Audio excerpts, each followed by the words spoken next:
Hello viewers, నమస్తే. దీని ముందు వీడియో గురించి మనం మాట్లాడుకున్నైతే యువత ఉపాధి అవకాశాలు వెతుక్కొని శ్రమిస్తే దేశాభివృద్ధికి తోడ్పడుతుంది అని మాట్లాడుకున్నాం.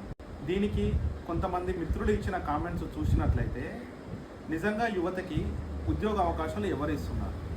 గవర్నమెంట్ నిజంగా ఉద్యోగ అవకాశాలు ఇస్తుందా? గత కొన్ని సంవత్సరాలుగా ప్రభుత్వాలు జాబ్ క్యాలెండర్ రిలీజ్ చేయమని ఎన్నో విద్యార్థి సంఘాలు కోరుతున్నాయి. అది ఇప్పటి వరకు జరగలేదు. ఖచ్చితంగా ప్రభుత్వం అనేది గవర్నమెంట్ జాబ్ క్యాలెండర్ రిలీజ్ చేయాలి. మనం దీని గురించి తర్వాత మాట్లాడు. ఇక్కడ వాస్తవాలు గమనించినట్లయితే ప్రతి సంవత్సరం సుమారుగా 1,00,000 మంది విద్యార్థులు పట్టభద్రులు అవుతున్నారు. ఇదే పరిస్థితి దేశంలోని ప్రతి రాష్ట్రంలో ఉంది. మన దేశ జనాభా గమనించినట్లయితే యువత అనేది 60 కోట్లుగా ఉన్నది.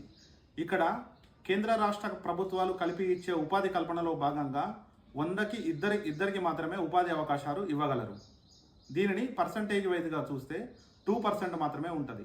ఇంకా వేకెన్సీస్ మరియు జనాభా ప్రతిపాదికన ఇది విస్తరిస్తే 2 నుంచి 3%కు మాత్రమే పెరిగే అవకాశం ఉన్నది. ఈ 3% ఉద్యోగాల కోసం మనం 30 సంవత్సరాల విలువైన సమయాన్ని వెచ్చిస్తూ కూర్చుంటే ఇండియా ఎకానమీ కాదు కదా, నీ ఇంటి ఎకానమీని కూడా మార్చలేవు. ఇది మొత్తంగా కలిపి కుటుంబ పెద్దకు భారంగా మారుతుంది.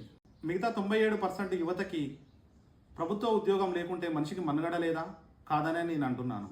ఎందుకంటే ఇక్కడ ఉద్యోగం దొరకకపోవడం కన్నా నచ్చిన ఉద్యోగం దొరకకపోవడం అనేది సమస్యగా మారింది. మనకి కావాల్సిన నైపుణ్యాలను, స్కిల్స్ను పెంచుకోవడమే మనకున్న ప్రధాన మార్గం. లేదంటే వచ్చిన ఉద్యోగం చేస్తూ ఆ అనుభవంతో నచ్చిన ఉద్యోగంలో చేరడమే మరొక మార్గం. ఉద్యోగం అనేది ఒకటే కాకుండా చాలా మార్గాలు మన ఆర్థిక అభివృద్ధికి తోడ్పడతాయి. అవి వ్యవసాయ రంగం, వ్యాపార రంగం, స్పోర్ట్స్ అండ్ ఫిట్నెస్, ఎంటర్టైన్మెంట్, ఇలా మొదలగు చాలా అవకాశాలు ఉన్నాయి. జపాన్ లాంటి దేశంలో డిగ్నిటీ ఆఫ్ లేబర్ అనేది ఉంటుంది.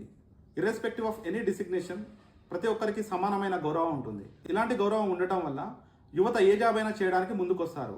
తద్వారా ప్రతి ఒక్కరూ దేశం యొక్క ఆర్థికాభివృద్ధిలో తోడ్పడతారు. ఇది మన ఆలోచనలో మార్పు రావాలి.